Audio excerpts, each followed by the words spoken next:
Some news which is just coming in at this point in time. Action on 26 January and entering Delhi for Kisan Rally and return back to the border. The second part of the same document mentions tasks such as disruption of India's cultural heritage such as yoga and tea and targeting Indian embassies abroad in various capitals. The time-bound action points and program given in the toolkit when viewed in the context of actual developments in Delhi clearly showed that the action plan that was formulated in the toolkit was implemented on ground or executed in a copycat manner. Keeping in mind all these facts, a case was registered by FIR number 49 by 2021 and the investigation was taken up by cyber unit of Delhi Police. During the investigation, many screenshots of the toolkit document available on open source were investigated. As soon the investigation was able to fetch enough information, a search warrant was obtained from the Honorable Court on 9th February 21 against one Nikita Jacob, one of the editors of the toolkit Google document. A team headed by the IO of the case reached Mumbai and conducted searches at her house on 11th February 21. After due intimation to the Mumbai police, and 2 laptops and 1 iPhone was found, and during the search, several incriminating information was retrieved. Keeping in mind that the person whose premises is being searched is a woman, and as per the court order, the search was carried out in the daytime, and the investigating team wound up the day's search and requested Ms. Nikita to make herself available at her house on the next morning. She gave a written undertaking to remain present at her house. The initial examination of Nikita revealed that she and her associate Shantanu and Disha had created the toolkit Google document. The email account created by Shantanu is the owner of this document and all others are its editor.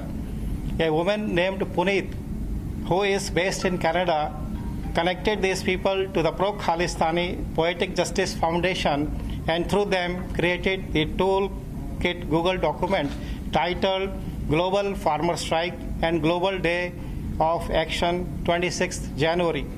On 11th January, Nikita and Shantanu, I repeat, on 11th January, Nikita and Shantanu attended a Zoom meeting organized by Poetic Justice Foundation in which the modalities of the Global Day of Action were worked out. Based on the course of action decided in the Zoom meeting, Nikita, Shantanu, Disha and others collaborated towards the draft of the toolkit. Based on the information gathered from Nikita and her device, separate teams were sent to Maharashtra, Bid district and Bengaluru. In Bid, Shantanu was not found at his house and we are still searching for him. On the next morning, when the investigation team reached Nikita's residence, it was learned that she has absconded and still not joined the investigation. As such, for Nikita and Shantanu, we have taken NVWs from the Honorable Court. In Bengaluru, the team examined Disha and was able to extract highly incriminating information from her phone. This information made it clear that Disha, along with her colleagues Shantanu and Nikita, created and sent a toolkit document to others. Disha, who is associated with the environmental movement called Fridays for Future, sent the toolkit to Greta Thunberg on Telegram and also coaxed her to act on it. The main aim of the toolkit was to create misinformation and disaffection against the lawfully enacted government. The toolkit sought to artificially amplify the fake news through various tweets which they have created in the form of a tweet bank, and they also sought public to participate in the action on 26 January, that was the Republic Day of India. Based on these incriminating evidences collected against Disha from her device, and in view of the fact that Nikita did not cooperate and she fled from her house, we acted against Disha because she has deleted a WhatsApp group which she created to coordinate among the various members for the toolkit, and her arrest was made in the presence of her mother and in presence of the SHO of the area concerned, and due procedure was adopted for arresting her, for conducting her medical test and producing in the court, and the Honorable Court has granted 5 days PC for Disha. The rest of the investigation is in progress.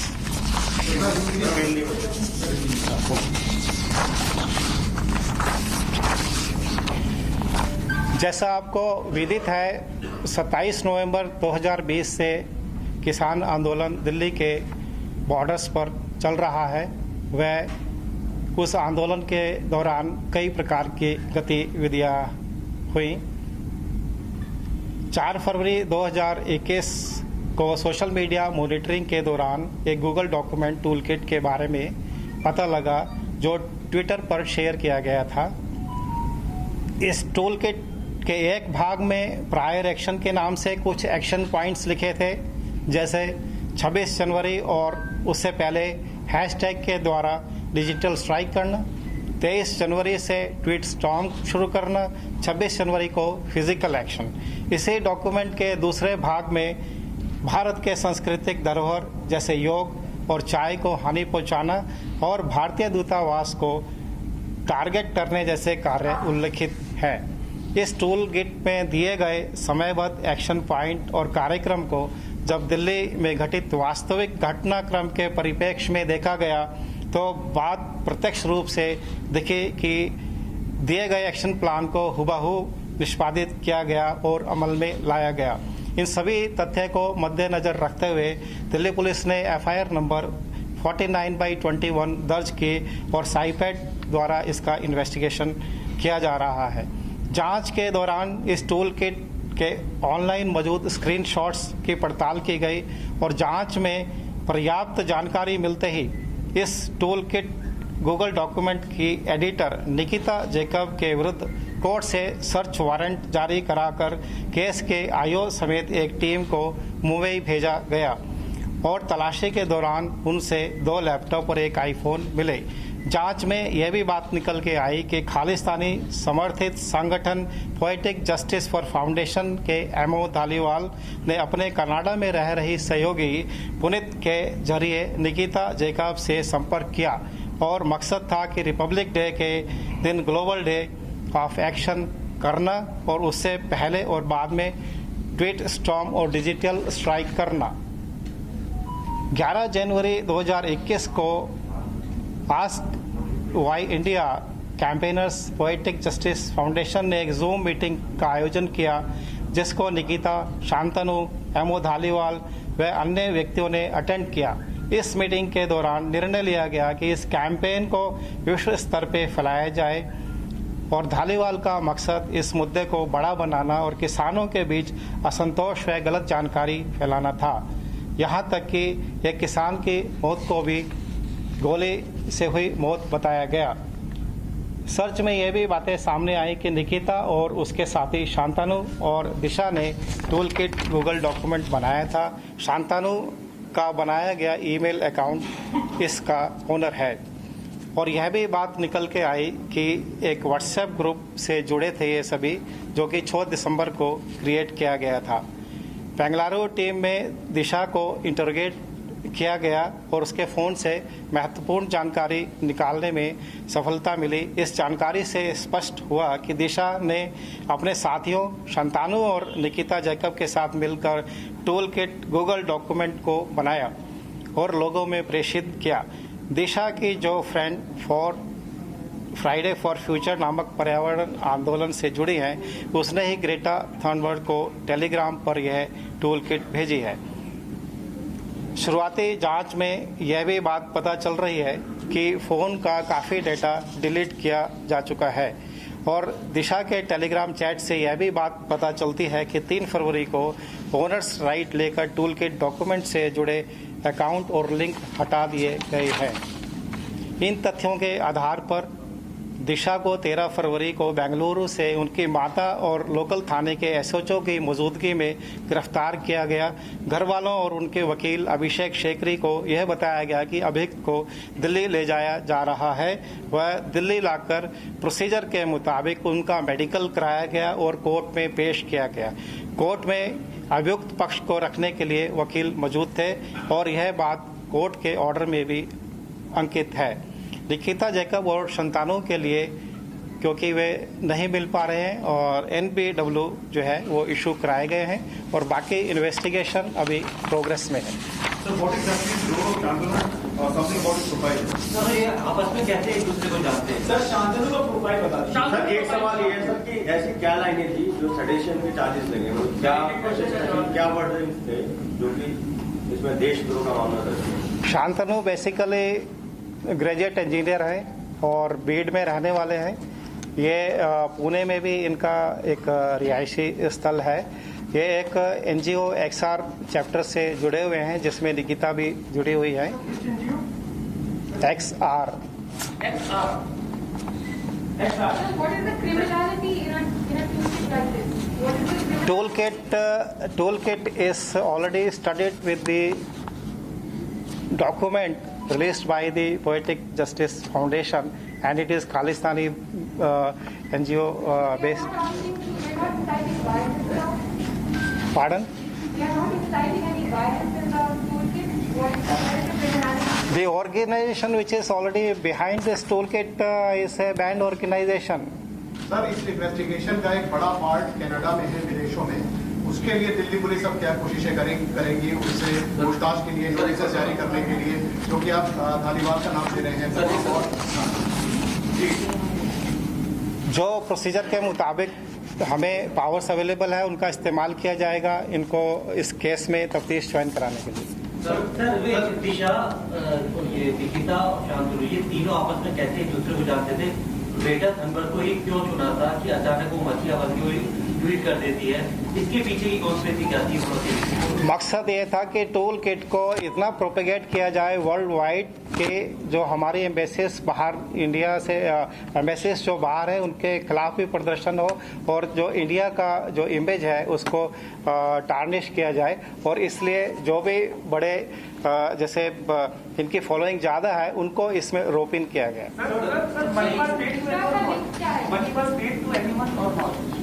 अभी ऐसा कोई तथ्य जानकारी में नहीं आया।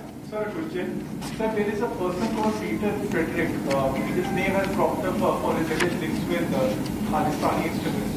So, who is Peter Frederick and how is he associated with this movement? Peter Friedrich एक ऐसे व्यक्ति हैं जिन्होंने इस प्लान को बनाया है कि ये हैशटैग किस तरह से रन करने हैं, इसमें किसको टैग करना है और किस प्रकार से इसको आगे बढ़ाया जाए। Sir, does he have links with Khalistani outfits? Because one is who is based out of US is someone who is in touch with Peter Frederick. इसमें मेरे साथ डीसीपी मनीषी चंद्रा हैं, वे कुछ प्रकाश डालेंगे।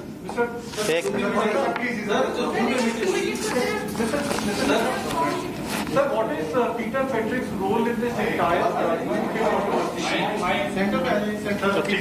थोड़ा इधर आ जाइए। ठीक पुनीत का पूरा नाम क्या है? सर मेरा एक सवाल है।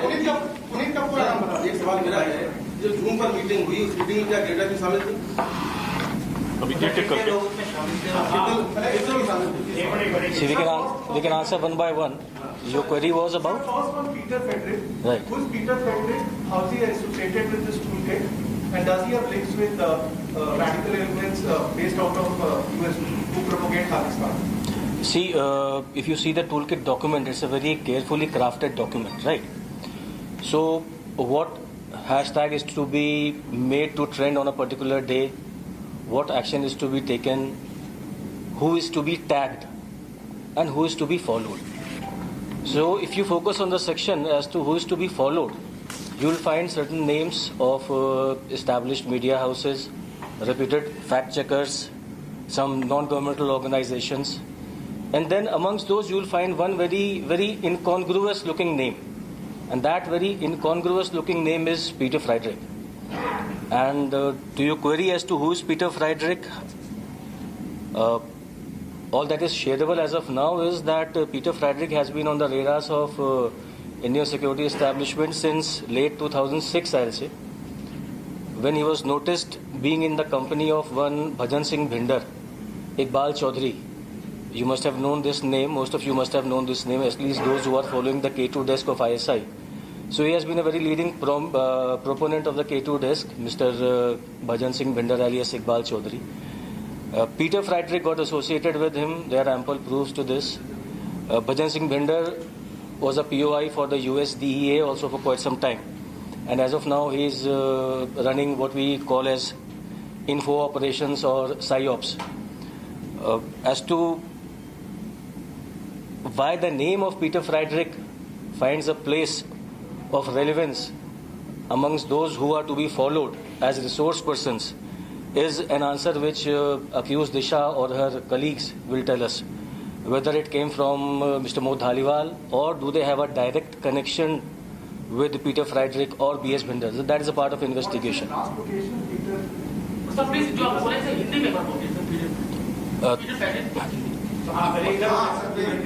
आप इस टूल किट डॉक्यूमेंट को देखेंगे तो ये बहुत ही ध्यान से और बहुत ही विवेक के साथ बनाया हुआ डॉक्यूमेंट है, सोच समझ के साथ बनाया हुआ डॉक्यूमेंट है। किस दिन क्या गतिविधि करी जानी है, किस दिन कौन सा हैशटैग को ट्रेंड कराया जाना है, किसको फॉलो करना है, किसको टैग करना है, ये बहुत ही विस्तार से इसमें बताया हुआ है। अगर आप ये देखेंगे कि किसको फॉलो करना है, बिकॉज फॉलो उसको किया जाता है जिससे आप कंटेंट प्राप्ति की उम्मीद करते हैं, रिसोर्स पर्सन मानते हैं उसको, तो किसको फॉलो किया जाना है अगर आप इसको देखेंगे तो आपको उसमें established fact checking organisations, non governmental organisations, media houses जो हमारे आपके सबके संज्ञान में हैं, उनको फॉलो करने की बात करी है।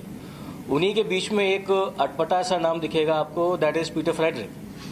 सो अब आपका सवाल ये है कि पीटर फ्रेडरिक साहब कौन है, तो इंडियन सिक्योरिटी एस्टैब्लिशमेंट इनको जानता है 2005-6 से।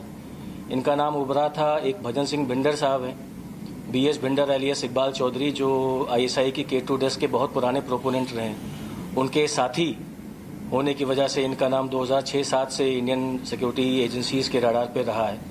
पीटर फ्रेडरिक साहब कई सारे ऑर्गेनाइजेशंस चलाते हैं बीएस भिंडर साहब के साथ, और बीएस भिंडर साहब खुद पहले कभी ड्रग्स की स्मगलिंग के लिए, कभी फायर आर्म की पेडलिंग के लिए, काफ़ी लंबा इनका इतिहास रहा है। At one point of time USDA के भी ये POI रहे थे बीएस भिंडर। खुद को कभी मलेशिया का बताते हैं, कभी बाकी कंट्रीज़ का बताते हैं। अब प्रश्न सिर्फ ये है कि पीटर फ्रेडरिक का नाम एज अ रिसोर्स पर्सन इस पर्टिकुलर टूल किट में क्यों डाला गया, क्या ये मोहद धालीवाल के कहने पर डाला गया या दिशा, निकिता एंड बाकी सबका इनसे कोई डायरेक्ट कनेक्शन भी है। And through There's a clear Khalistani link is what the Delhi police is now in fact detailing on the kind of charges that have been leveled against Disha Ravi. Vidya continues to be with us from the city of Mumbai for more on that. Vidya, what's really mind-boggling is this WhatsApp conversation that all right, we'll in fact go back to Vidya in a bit from now, but we're continuing to keep a very close eye on that big story that is developing. For the moment, it's time for a quick commercial break here. Hello everyone, this is Rahul Kamal here. Hope you enjoyed this video. For the latest news and analysis, like and subscribe the India Today YouTube channel, and don't forget to press the bell icon to stay updated.